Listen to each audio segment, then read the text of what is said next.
Join Cell Academy, Goa's best coaching for IIT, JEE and medical exam preparations for class 8 to 12.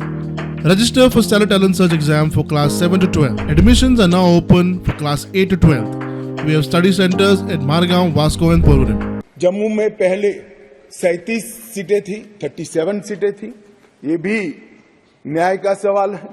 Jammu में पहले 37 सीटें थी, अब 43 हुई है, 43 हुई है। कश्मीर में पहले 46 थी, अब 47 हुई है।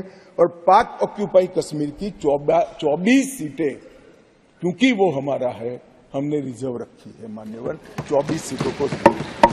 इस तरह से पहले 107 सीटें जम्मू कश्मीर विधानसभा में थी, अब 114 सीटें हुई है।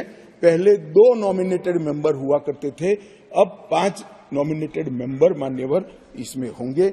जम्मू कश्मीर के कानून के हिसाब से 2 महिलाओं को राज्यपाल द्वारा मनोनीत किया जाता है और धारा 15 के अनुसार किया जाता है। और अब इसमें कश्मीरी प्रवासियों में से 2, जिसमें से 1 महिला, और पाक ऑक्यूपाई कश्मीर से 1 नामांकन किया जाएगा।